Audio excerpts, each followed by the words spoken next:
राधे राधे दोस्तों, कैसे हैं आप सब लोग। आई होप कि आप अच्छे होंगे, बढ़िया होंगे और मैं भी यहाँ पे ठीक हूँ। मेरा नाम है रेखा पवार और मैं हूँ देवभूमि उत्तराखंड से। सबसे पहले आप सभी को मेरा प्यार भरा प्रणाम, नमस्कार। और आज के ब्लॉग की शुरुआत हो रही है शाम के 4 बजे से। तो अभी हम यहाँ पे एक देवी भागवत सुनने जा रहे हैं। मेरे साथ है आज दूसरी फूफू जी। एक फूफू तो चले गई है आगे, आज दूसरी फूफू के साथ जा रही है। भागवत में जाने का बहुत मन होता है और इधर हर गली में हर हफ्ते एक जगह समाप्त होता है, दूसरी जगह होता है। पहले जब हम यहाँ आए तो बिल्कुल अच्छा नहीं लगा और अब आनंद इसलिए आता है कि यहाँ बहुत अच्छा होता है, बहुत अच्छा होता है। देवी भागवत और कहीं डोली चल रही है और इसलिए अच्छा लगता है। और इस बार तो कमाल ही हो गया है, बहुत कथाएं हो रही है इधर प्रत्येक महीने में। तो हम तो बहुत खुश हैं कि हमको क्या चाहिए था, कथा ही चाहिए थी। बल्कि उतनी बार जाने को टाइम भी नहीं मिला।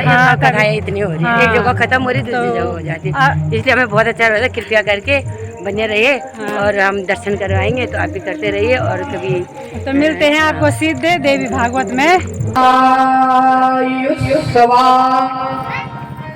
मामका पांडवा चेव किम कुर्वन्तु संजय।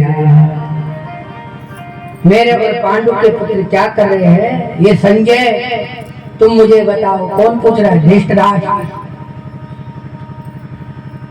तो महाभारत का युद्ध हुआ और जब महाभारत का युद्ध हुआ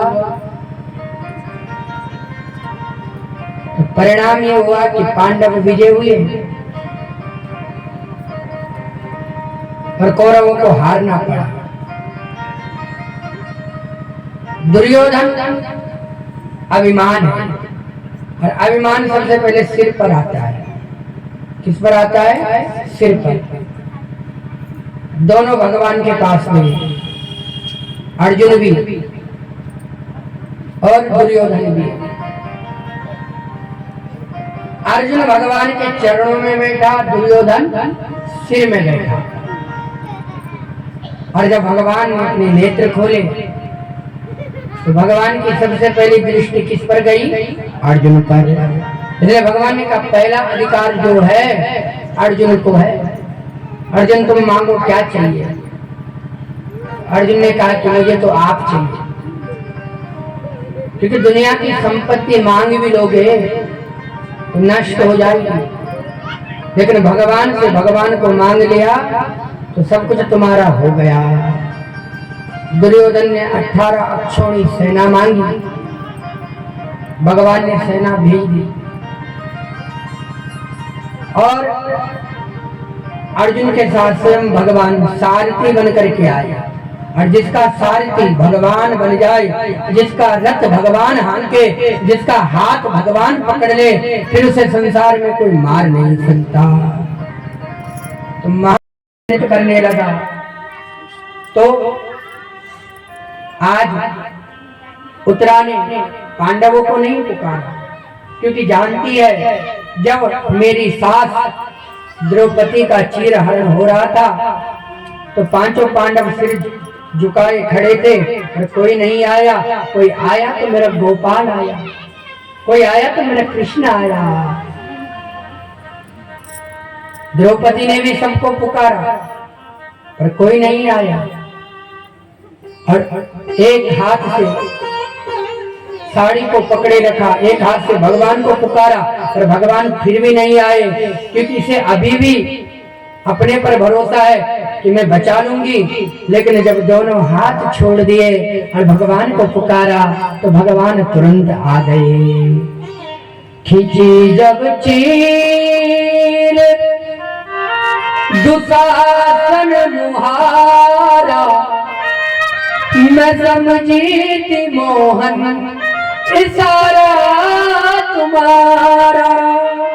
हे मोहन, मैं तेरे इशारे को समझ गई थी, इसलिए भगवान को पुकारा और भगवान तुरंत चले आया। उत्तरा ने ये गलती नहीं करी, सीधे भगवान को पुकारा। पाही पाही महायोगी देव देव जगत पते, नान्यं तद्भयं पश्ये यत्र मृत्यु परस्पर। हे देव, हे कृष्ण, हे गोविंद, हे गोपाल, आकर के मेरी रक्षा करो, मैं मर जाऊं मुझे दुख नहीं, पर पांडवों का वंश समाप्त नहीं होना चाहिए। और आज झोली फैला करके भगवान को पुकारने लगी, हो डूबतों को बचा लेने वाले, डूबतों को बचा लेने वाले, मेरी नैया तेरे हवाले, मेरी नैया तेरे हवाले, डूबतों को बचा लेने वाले, डूबतों को बचा लेने वाले, मेरी नैया है तेरे हवाले, मेरी नैया है तेरे हवाले।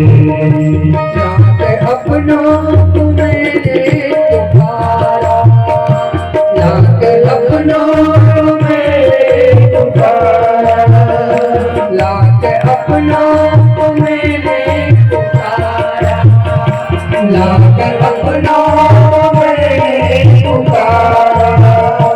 सबके सब कर गए किनारा, सबके सब कर गए किनारा, और कोई न देता दिखाई, और कोई न देता दिखाई, सिर्फ तेरा ही अब तो सहारा, सिर्फ तेरा ही अब तो सहारा, मेरी नैया है तेरे हवाले, ओ मेरी नैया है तेरे हवाले। सबके सब कर गए किनारा, कोई न देता दिखाई, सिर्फ तेरा ही अब तो सहारा। इसलिए भगवान को पुकारा, और जब भगवान को पुकारा तो जो परमात्मा कभी माँ के गर्भ में नहीं गए, बड़ी सुंदर कथा है, माँ के गर्भ में नहीं गए, क्योंकि यशोदा के यहाँ जब भगवान आए तो कहीं ये नहीं लिखा कि माँ के गर्भ में गए। भय प्रकट कृपाला, दीन दयाला, कौशल्या हितकारी, हर्षित महतारी, मुनि मनहारी, अद्भुत रूप विचारी। अद्भुत रूप भगवान ने धारण किया, और आज अपने भक्त की रक्षा के लिए भगवान उत्तरा के गर्भ में गए, और जो भगवान ने अपना सुदर्शन चक्र घुमाया, ब्रह्मपुर शांत हो गया, भगवान ने रक्षा कर ली। अब भगवान जाने लगे, और जब भगवान जाने लगे तो कुंती चरणों में गिर पड़ी और भगवान से प्रार्थना करने लगी, कृष्णाय वासुदेवाय देवकी नंदनंदनाय च नंद गोप कुमाराय गोविंदाय नमो नमः। प्रणाम किया, भतीजे को नहीं, भाई के पुत्र को नहीं, क्योंकि कुंती मैया का भाई के पुत्र है भगवान वसुदेव और देवकी के। आज मैं त्रिभुवन परमेश्वर को प्रणाम करती हूँ, जिसने इसलिए गोविंद बोले बुआ मुझे क्षमा करना। कुंती बोली कन्हैया ये बुआ बुआ कह करके मेरी आंखों में माया का पर्दा न डालो। कई बार मैंने आपकी भगवत्ता देखी और आप बुआ बुआ कह करके सारी भगवत्ता हटा देते हैं। आज आप शांत खड़े रहो और मेरे मन के उद्गार को शांत करो। आज मैं आपसे कुछ मांगना चाहती हूँ। आप मेरे भतीजे नहीं, आप साक्षात भगवान हो। और जब भगवान ने सुना तो भगवान कहते मेरी बुआ पागल हो गई, ये मुझे भगवान मान रही अगर मैं भगवान को कुछ मांगो, और जब मांगने की बारी आई तो सबसे पहले कौन खड़े हो गए? धर्मराज। और धर्मराज ने भगवान से मांगा, हे प्रभु, जीवन में कितनी भी कठिन परिस्थिति आए पर मैं सत्य का मार्ग न छोड़ूं, मैं अपने धर्म को न भूलूं, मैं अन्य धर्मों को न अपनाऊं और मैं केवल अपने सत्य धर्म के मार्ग पर चलूं, सनातन के मार्ग पर चलूं। भगवान ने वरदान दिया। उसके बाद भीमसेन की बारी आई तो भीमसेन ने कहा, गोपाल, मेरी तो बड़ी बदनामी है, लोग मुझे भोजन भट्टा कहते हैं, बस यही आशीर्वाद दो, हर समय तेरी याद बनी रही है। भगवान ने वरदान दिया। अर्जुन ने कहा, मैंने आपको अपना गुरु माना, आपने मुझे अपना शिष्य माना, और ये गुरु और शिष्य का भाव कभी हमारे जीवन से न जाए, हमेशा बना रहे। कुछ न बिगड़ेगा तुम्हारा हरि शरण आने के बाद, हर खुशी मिल जाएगी चरणों में झुक जाने के बाद। प्रेम के मंदिर के राही, प्रेम के मंदिर के राही कष्ट पाते हैं जरूर, बीज फलता है सदा मिट्टी में मिल जाने के बाद। इसलिए भगवान की शरण में आने से कभी किसी का कुछ बिगड़ा नहीं, कुछ न कुछ मिला ही है। अर्जुन ने भगवान से वरदान मांगा, नकुल सहदेव ने भगवान के चरणों की प्रीति मांगी, और तब सुभद्रा जो भगवान की बहन है कहती, हे कन्हैया, आपके कमल रूपी चरण एक पिंजरा है, मेरा मन पंछी है, मेरा मन रूपी पंछी आपके चरण रूपी पिंजरे में सदा के लिए कैद हो जाए, ताकि ये संसार में न भटके और हमेशा आपके चरणों में लगा रहे। यही वरदान दो। भगवान ने वरदान दिया। उसके बाद द्रौपदी मैया खड़ी हो गई और भगवान से मांगा, हे गोविंद, मैंने आपको अपना सखा माना, आपने मुझे अपनी सखी माना, ये सखा और सखी का भाव मन से कभी न जाए। प्रीत मोहन से की इस भरोसे पे की, 4 दिन जिंदगी के गुजर जाएंगे। मैंने आपसे प्रेम इसलिए किया कि 4 दिन की जिंदगी है, हंसी खेल करके तेरे चरणों में बीत जाए। सबने कुछ न कुछ मांगा, पर कुंती मैया खड़ी है। 26 श्लोकों में माँ ने भगवान से प्रार्थना करी, कृष्णाय वासुदेवाय देवकी नंदनंदनाय च नंद गोप कुमाराय श्री कृष्णाय वयं नमः।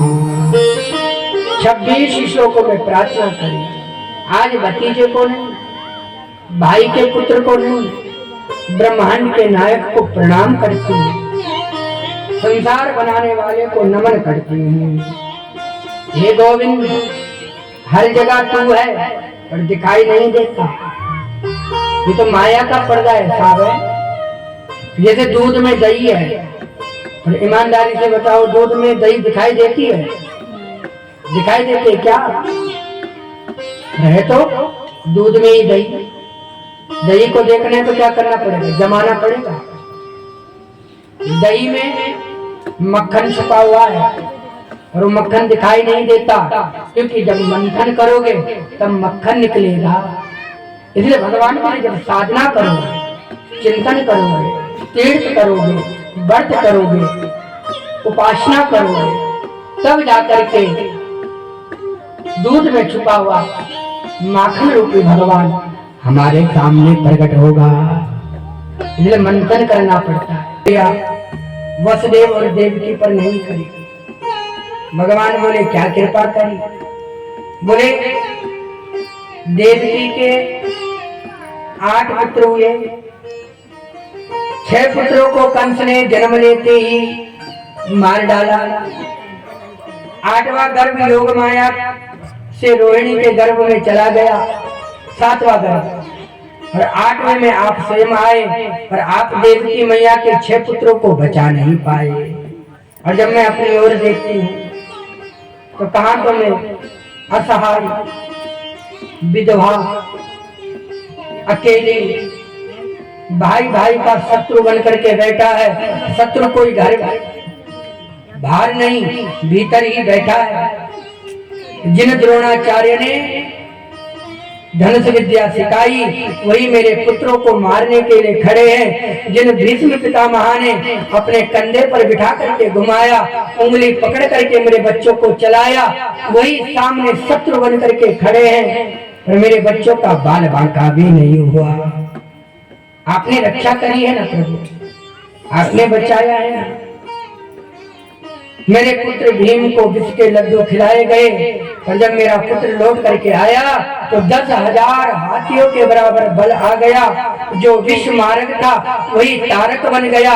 जिस पर भगवान की कृपा होती है विष भी अमृत बन जाता है, अग्नि शीतल बन जाती है। लाक्षागृह में हम बचने वाले नहीं थे, और आपने वहां पर उस अग्नि का पान किया और वहां भी हमारी रक्षा करी है। इसलिए गोविंद, सब कुछ करने कराने में आप ही सामर्थ्यवान हो। आपने हमारी रक्षा करी। आज मैं आपसे कुछ मांगना चाहती हूँ। भगवान बोले मांगो। तो कुंती कहती है कि जब जब मुझ पर संकट आए आपने हमारी रक्षा करी। आज संकट के बादल हट गए, मेरे पुत्र चक्रवर्ती सम्राट बन गए, और जब सुख आ गया तो आप हमें छोड़ करके जा रहे हैं। हे प्रभु, यदि आप दुख में ही साथ रहते हैं तो मुझे ऐसा सुख नहीं चाहिए। मुझे विपत्ति दे देना, मुझे दुख दे देना। ऐसे सुख पर पत्थर पड़ो जो हरि हृदय से जाए, बलिहारी उस दुख की जो पल पल नाम जपाए। अरे उससे बढ़िया तो दुख है, कम से कम तेरी याद तो बनी रहती है। जीवन भर मेरे जीवन में विपत्ति आती रहे। भगवान बोले बुआ, जितना दुख जितनी विपत्ति आपने देखी, लोग भयभीत होते हैं और आप दुख मांग रही हो। कुंती कहती है दुख में ही तो तेरे दर्शन होते हैं। दुख में सुमिरन सब करे, सुख में करे न कोई। जो सुख में सुमिरन करे तो दुख का हो। सुख में संसार की याद आती है ना, घर में कोई कार्यक्रम हो, पट्टू नोट 10 ले उच्चारण बैठी जा, सच्चो बोलो मेरे क्या क्या। और जब सुख संपत्ति आई तब 5 स्टार होटलों में, तब भगवान को भूल गए। तो कुंती मैया कहती है दुख में ही तो तेरी याद आती है, सुख में तो तुझे भूल जाते हैं। इसलिए हे गोविंद, जीवन भर विपत्ति बनी रही। भगवान प्रसन्न हो गए। कुंती मैया ने फिर चरण पकड़ लिए और कहा हे कन्हैया, मेरा मन 2 जगह है। माताओं का मन 2 जगह बहुत होता है, एक तो मायके में और एक बच्चों में है। मेरे मायका, मेरे भाई सब राजी खुशी रहे, मेरा बच्चा राजी खुशी रहे। इसलिए माताएं उम्र भी मांगते हैं ना तो बच्चों के लिए। इसलिए कहते साहब पुरुष की कमाई और स्त्रियों की उम्र नहीं पूछनी चाहिए, क्योंकि पुरुष जो कमाता है वो परिवार के लिए। यदुवंशियों में और एक पांडवों में, और इन दोनों जगह से मेरे मन को हटा करके अपने चरणों में लगा लो। भगवान प्रसन्न हो गए और कुंती मैया को कहा जब तेरे मन में ये भाव है तो मैं द्वारका जाता ही नहीं हूँ। कुंती मैया ने भगवान से दुख मांगा और भगवान के पास दुख है नहीं, क्योंकि भगवान का नाम क्या है? फिर बोलो तो सही, सुखधाम।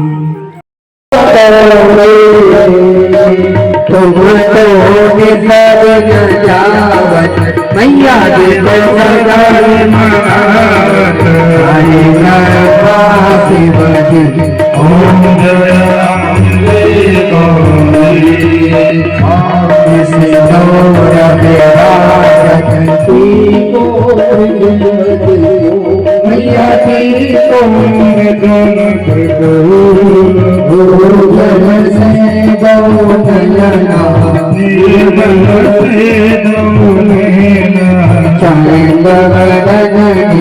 को